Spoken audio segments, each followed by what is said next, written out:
हामी प्रेग्नेन्सी डायटको कुरा गर्छौँ, हामी डेलिभरीको कुरा गर्छौँ, तर प्रेग्नेन्सी भन्दा अगाडि आमाको शरीरको स्वास्थ्य कस्तो अवस्थामा छ यो विषय हामीले अलमोस्ट इग्नोर गरिन्छ। तपाईको बच्चाको भविष्य तपाई गर्भवती भएपछि होइन, तपाई गर्भवती हुनुभन्दा अघिदेखि नै बनिसकेको हुन्छ। नमस्ते, म डाक्टर सन्देश गैरे, एमबीबीएस डाक्टर। आज म यस्तो कुरा गर्न चाहन्छु जुन नेपालमा धेरै कम चर्चामा हुने गर्छ। प्री कन्सेप्सन न्युट्रिसन अर्थात् गर्भधारण गर्नुभन्दा अगाडिको पोषण। हामी प्रेग्नेन्सी डायटको कुरा गर्छौँ, हामी डेलिभरीको कुरा गर्छौँ, तर प्रेग्नेन्सी भन्दा अगाडि आमाको शरीरको अवस्था कस्तो छ यो विषय अलमोस्ट इग्नोर गरिन्छ। जब बच्चा गर्भमा बन्न थाल्छ उसको दिमाग, मुटु, किडनी सबै अर्गन डेभलपमेन्ट एकदम अर्ली स्टेजमा नै सुरु हुन्छ। भन्नुको मतलब सुरुकै फेजमा यो सबै बन्ने प्रक्रियाहरू सुरु भइसकेको हुन्छ। त्यो बेलामा गर्भधारण गर्ने बेलामा यदि आमाको शरीरमा आइरनको कमी छ, जिङ्कको कमी छ, फोलेटको कमी छ, हैन, भिटामिन्सको कमी छ भने चाहिँ प्रोटिनको कमी छ, आयोडिनको कमी छ भने बच्चाको विकास अटोमेटिकली प्रभावित हुन्छ। यसको असर बच्चामा यस्तो खालको देखिन्छ। पहिलो लो बर्थ वेट, बच्चा कम तौलको जन्मनु, बच्चा खेरा जानु। अर्को भनेको बच्चाको दिमागको विकासमा कमी आउनु, बच्चाको पढाइमा ध्यान नजाने, बारम्बार बिरामी पर्ने, पछि गएर बच्चामा सुगर, प्रेसर जस्तो रोगहरूको रिस्क अत्यन्त बढेर जाने रिसर्चमा देखिएको छ। हजुरहरूलाई सुनेर अचम्म लाग्ला, अब गर्भधारण गर्नुभन्दा अगाडिको पोषणले कसरी बच्चालाई असर पार्छ अब यो जानौँ। अब हामी जानौँ प्री कन्सेप्सन न्युट्रिसन भनेको के हो।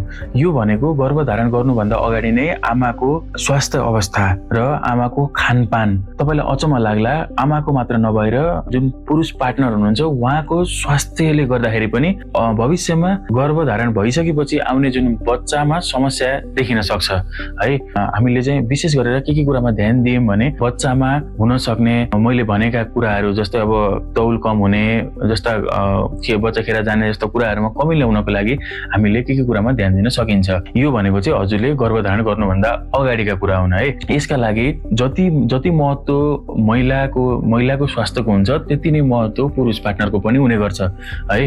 अब यसमा के कुराले गर्दा असर गर्छ त, यसमा चाहिँ हजुरको पहिलो नम्बरमा आउँछ बीएमआई। बीएमआई भनेको बडी मास इन्डेक्स, जुन भनेको हामीले चाहिँ तपाईँको वेटलाई चाहिँ केजीमा नापेर त्यसलाई चाहिँ डिभाइड गरिन्छ तपाईँको हाइटसँग। हाइटलाई चाहिँ मिटरमा राख्नुपर्छ, जस्तै मिटरमा राख्नुपर्छ है त।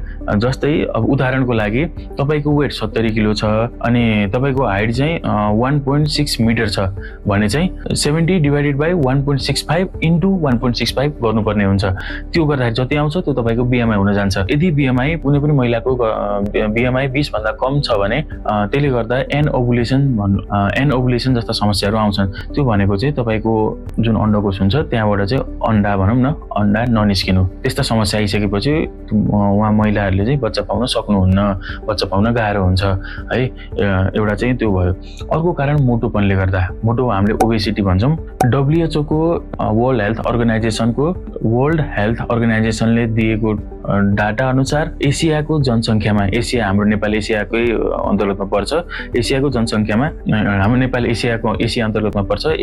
नेपालको जनसङ्ख्यामा चाहिँ यदि 25 भन्दा माथि बीएमआई आउँछ भने उहाँलाई मोटोपन भएको मानिन्छ, उहाँको ओबेज मानिन्छ हो। त्यो ओबेसिटी भइसकेपछि त्यसले गर्दा पनि गर्भधारण गर्ने बेलामा चाहिँ समस्या आउन सक्छ। त्यसले गर्दा गर्भधारण गर्दाखेरि समस्या आउन सक्छ। भन्नुको मतलब बच्चा नबस्ने, बच्चा बसे पनि बच्चा नबस्ने, बच्चा बस्यो भने बच्चा सानो हुने, बच्चाको तौल कम हुने जस्ता समस्याहरू आउँछन्। यो सबै समस्या के कारणले गर्दा आयो भन्दाखेरि जुन महिलामा हुने मोटोपनले गर्दाखेरि यो समस्या किन आउँछ भन्दाखेरि यसले जुन डिम्बाशय यसले गर्दा यो जुन अन्डा हुन्छ अथवा डिम्बाणु हुन्छ यसको क्वालिटी घटाउँछ।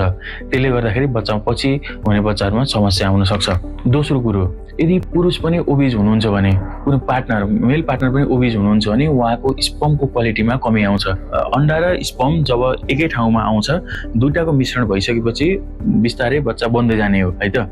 अब त्यसमा चाहिँ के पुरुषबाट आउने जुन स्पर्म हुन्छ त्यसको क्वालिटीमा कमी आउँछ यदि पुरुष ओबिज हुनुहुन्छ भने है, पुरुषमा मोटोपन छ भने। अब कुरा गरौँ अब किन बच्चा बसिरहेको छैन जस्तो अब कति धेरै महिलाहरू नेपालमा कति धेरै महिलाहरू हुनुहुन्छ हैन जसको चाहिँ बच्चा बसिराकै छैन, जति प्रयास गर्दा पनि हुँदैन भन्नुहुन्छ हैन। उहाँहरूको के हुन्छ भन्दाखेरि प्रोसेस चाहिँ कोहीको बसिरहेको हुन्छ, त्यसपछि कोहीको बच्चा कसैको चाहिँ बच्चा बसिरहेको हुन्छ तर गर्भपतन हुने समस्या, बच्चा सानो हुने बच्चा जन्मिँदाखेरि सानो हुने समस्या भइरहेको हुन्छ। त्यसमा चाहिँ विभिन्न कारणहरू छन् हैन। मैले चाहिँ आजको यस भिडियो मार्फत चाहिँ के अवेरनेस दिन खोजेको भन्दा डायटले पनि उत्तिकै फरक पार्न सक्छ भन्ने कुरा कुनै रिसर्चले देखाएको छ है। त्यसमा चाहिँ हजुरको पहिलो कुरा भनेको जिङ्कको मात्रामा कमी आउनु। अब यो जिङ्क चाहिँ केमा पाइन्छ भन्ने प्रश्न आउला तपाईको मनमा हैन। जिङ्क चाहिँ मेनली धेरै जसो मुला, तामा, टोफुहरुमा चाहिँ अलि बढी जिङ्कको मात्रा भएको देखिन्छ। अर्को कुरो भनेको भिटामिन B9 को डिफिसियन्सी हुन्छ भनेको भिटामिन B9 को कमी हुन्छ।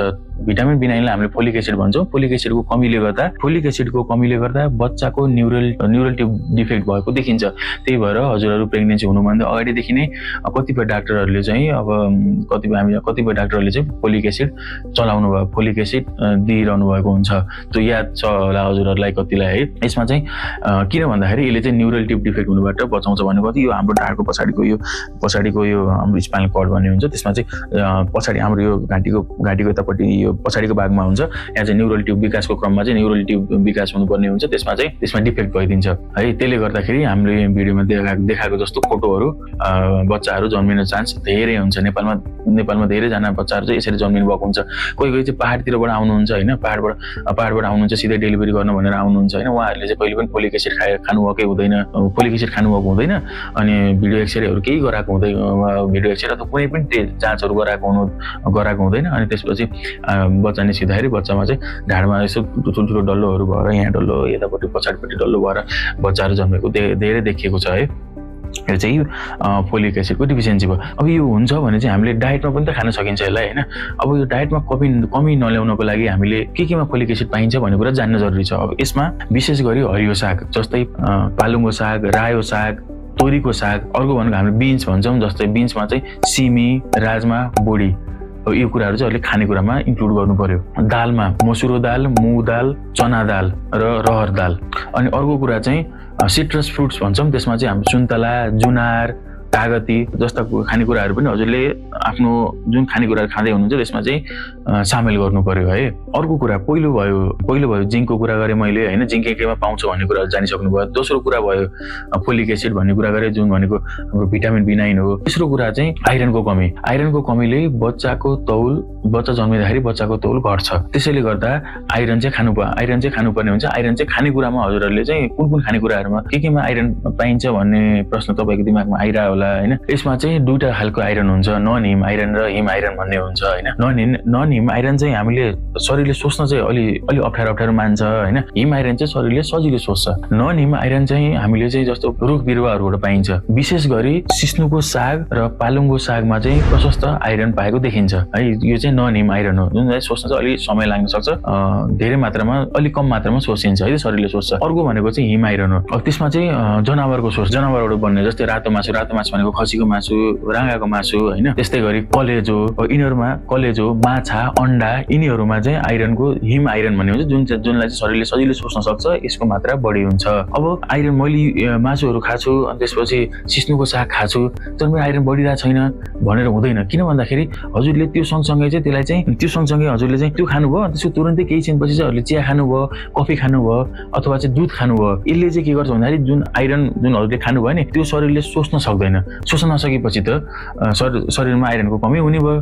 त्यसले गर्दा के हुने भयो हजुरले गर्भधारण गरे पनि पछि गएर बच्चामा समस्या आउन सक्ने भयो। त्यसपछि सोच्न त यिनीहरूले त कमी गर्यो सोच्नलाई, आइरन सोच्न त यसले कमी गर्यो, आइरन सोच्न त कम भयो। दुध र यिनीहरूले दुध, चिया अनि त्यसपछि कफीले त कम गरायो। तर अब केले बढाउँछ भन्ने प्रश्न आइरह्यो होला हैन। यसमा चाहिँ हजुरले कुनै पनि जस्तो खानेकुरा जस्तो आइरन भएको खानेकुरा सिस्नुको साग खानुहुन्छ, पालुङ्गो साग खानुहुन्छ हैन। यसमा चाहिँ हजुरले के गर्न सक्नुहुन्छ भन्दा माथिबाट कागती निचर्दिनु हो। त्यो कागती निचर्नु भयो भने यसले चाहिँ आइरन सोच्ने क्षमता बढाउँछ। अर्को भनेको अर्को भनेको आयोडिनको कमी। आयोडिनले के काम गर्छ भन्नु होला भने बच्चाको दिमागको विकास गर्नमा हेल्प गर्छ, बच्चाको दिमागको विकास गर्नमा मद्दत पुर्याउँछ। अब आयोडिन केमा पाइन्छ भन्नु होला चाहिँ हजुरहरूले त्यो आयो नुन पाउँछ, हाम्रो जुन जनरल नुनहरू पाइन्छ नि त्यो त्यसमा चाहिँ त्यो आयो नुनमा चाहिँ आयोडिनको मात्रा हुन्छ। अनि तर आयोडिनको मात्रा हुन्छ भन्दैमा चाहिँ हजुरले पकाउँदै त्यसलाई चाहिँ त्यो नुनलाई हाल्ने होइन, किन भन्दा आयोडिन भनेको चाहिँ भोलाटाइल जुन चाहिँ उडेर जान्छ। त्यसैले हजुरले जुन त्यो नुन हाल्नुहुन्छ त्यो नुन चाहिँ खाना पाक्ने बेलामा चाहिँ हाल्नु होला है त, जसले गर्दाखेरि आयोडिन उडेर नजाओस्। अर्को आयोडिन पाउने भनेको चाहिँ त्यसपछि दुधमा केही मात्रामा र दहीमा पनि केही मात्रामा आयोडिन चाहिँ पाइन्छ है। अब नुन त खाइरहेको छु तर आयोडिनमा चाहिँ कमी आइरहेछ भन्ने जस्तो प्रश्न आइरह्यो होला। नुन त खाइरहेको छु, नुन त अब तरकारीमा हालेर खाइरहेछौँ, अब दालमा हालेर खाइन्छ, तर पनि आयोडिनको कमी हुन्छ। आयोडिनको कमी कसरी होला भन्नु होला, गोबी, फुलकोपी, ब्रोकाउली जस्ता खानेकुराहरू चाहिँ धेरै खाइदिनु भयो, त्यसले गर्दाखेरि चाहिँ के हुन्छ आयोडिनमा कमी ल्याइदिन्छ कि यिनीहरूले गर्दा। अनि जसले गर्दाखेरि चाहिँ पहाडतिरको जसले गर्दाखेरि चाहिँ धेरै व्यक्तिहरू जाडो याममा चाहिँ यो बिस्तारै धेरै व्यक्तिहरू चाहिँ यहाँनिर चाहिँ सुन्नेर घाँटी सुन्ने हो अथवा त्यो हामीले चाहिँ गोइटर भन्छौँ त्यस्तो भएर लिएर आउनुहुन्छ है। त्यही भएर गोबी खाँदा, फुलकोपी खाँदा, ब्रोकोली खाँदा धेरै मात्रामा चाहिँ नखाइदिनु होला। अर्को छ क्याल्सियम र भिटामिन डी को कमी है। यदि यो कमी भयो भने बच्चाको हड्डीको विकासमा कमी ल्याउँछ। त्यसले गर्दा तपाईँले अब यसलाई केमा पाउन सकिन्छ भन्ने प्रश्न आउला फेरि क्याल्सियम र भिटामिन डी। क्याल्सियम र भिटामिन डी चाहिँ तपाईँको डेरीमा पाइने खानेकुराहरू जस्तै अब दुध भयो, दही भयो, चिज भयो, यिनीहरूमा चाहिँ क्याल्सियम र भिटामिन डी को मात्रा प्रशस्त हुन्छ है त। अर्को भनेको ओमेगा 3 फ्याटी एसिड भन्ने हुन्छ होइन। अब यसले चाहिँ ओमेगा 3 फ्याटी एसिडले पनि गर्ने के हो भन्दाखेरि बच्चाको दिमागको विकास र आँखाको विकासमा यसले धेरै महत्त्व पुर्याउँछ है। अब यो केमा पाइन्छ भन्नु होला भने अखरोट हुन्छ, अखरोटमा पाइन्छ, अखरोट चाहिँ खाने गर्नुपर्छ हजुरले है। अर्को भनेको फ्ल्याक्स सिड्समा पाइन्छ। यदि हजुरहरूको नराम्रो बानी छ जस्तै चुरोट खाने, रक्सी खाने अनि गाँजा खाने बानी छ भने यसलाई छोड्नुपर्छ। किन भन्ने प्रश्न आउला फेरि होइन। चुरोटले त के गराउला भन्ने प्रश्न आउला। चुरोटले तपाईँलाई अचम्म लाग्ला कुरा सुन्दा, महिलाले चुरोट खाएर त बच्चालाई असर गर्यो पछि आउने बच्चालाई असर, महिलाले चुरोट खाँदा पछि आउने बच्चालाई असर गर्यो। तर यदि पुरुष पार्टनरले पनि चुरोट खानुहुन्छ भने उहाँले गर्दाखेरि पनि बच्चालाई चाहिँ असर पर्छ। कसरी पर्छ त, के गर्छ त यसले? महिलामा चाहिँ यदि महिलाहरूले चुरोट खानुहुन्छ अनि बच्चा जन्माउने तयारी गर्दै हुनुहुन्छ भने चाहिँ उहाँले चुरोट छोड्नुपर्ने हुन्छ। किन भन्दाखेरि यदि चुरोट खाइरहनु भएको छ भने बच्चा बसे पनि पछि गर्भपतन हुने समस्या हुन्छ है। अनि अर्को भनेको चाहिँ बच्चा आफ्नो समयभन्दा पहिले जन्मिदिन्छ हो। त्यो अब समयभन्दा पहिले जन्मेर के भयो त भन्ने कुरा आउला फेरि होइन। समयभन्दा पहिले जन्मेर बच्चा सानो हुन्छ, बच्चा पहिले जन्मिसकेपछि बच्चाले सास फेर्न सक्दैन, बच्चालाई आइसियुमा राख्नुपर्ने हुन्छ। कति धेरै बच्चाहरू समयभन्दा पहिले जन्मेर आइसियुमा बस्नुभएको छ। आइसियुमा बसिसकेपछि विभिन्न समस्या, अब आइसियुमा बस्नुहुन्छ, आइसियुमा बसिसकेपछि बच्चाहरूलाई मेसिनबाट, भेन्टिलेटरबाट सास दिइरहेको हुन्छ अनि बच्चाले आफूले सास फेर्न सकिरहेको हुँदैन, बच्चाले खान सक्दैन है। त्यसले गर्दा झन् कम्प्लिकेसन बढ्दै जान्छ। अर्को भनेको चाहिँ पुरुषले खाएर के होला, फादरले खाएर के होला भन्ने प्रश्न होला। जुन स्पर्म हुन्छ नि त्यसको चाहिँ डिएनए भन्ने हुन्छ होइन। स्पर्मको एकदम बेसिक युनिट हुन्छ, त्यसमा चाहिँ डिएनए भन्ने हुन्छ। त्यो डिएनएलाई चाहिँ ड्यामेज गरिदिन्छ कि जसले गर्दाखेरि हजुरको त्यही डिएनएबाट चाहिँ पछि त्यो बच्चा बन्ने हो। त्यो डिएनए ड्यामेज भइसकेपछि के हुन्छ भने जुन बच्चा जन्मिन्छ नि त्यो बच्चामा चाहिँ ब्लड क्यान्सर भएको पनि देखिया छ। यो भयो चुरोटको कुरा। कति महिलाहरूले चाहिँ गाँजा पनि खानु हुँदो रहेछ होइन। उहाँहरूको बच्चाहरूमा कस्तो हुन्छ भन्दाखेरि बच्चा चाहिँ के हुन्छ भन्दा जुन उमेर अनुसारको बच्चा हुन्छ, समस्या के आइदिन्छ भन्दाखेरि उमेर अनुसारको बच्चा हुन्छ नि, त्यो उमेर अनुसारको बच्चा नजन्मिएर बच्चा सानो भइदिन्छ, उमेरभन्दा सानो भइदिन्छ बच्चा। अनि अर्को भनेको चाहिँ एक त बच्चा सानो जन्मिन्छ होइन। स्मल फर अब गाँजा खाने महिलाहरूमा चाहिँ के हुन्छ भन्दाखेरि स्मल फर जेस्टेसन एजको बच्चाहरू जन्मिन्छ भनेको उमेरभन्दा सानो बच्चा जन्मिन्छ है त, बच्चा सानो हुन्छ। अनि अर्को भनेको चाहिँ बच्चा मृत जन्मिन्छ कि मरेकै बच्चा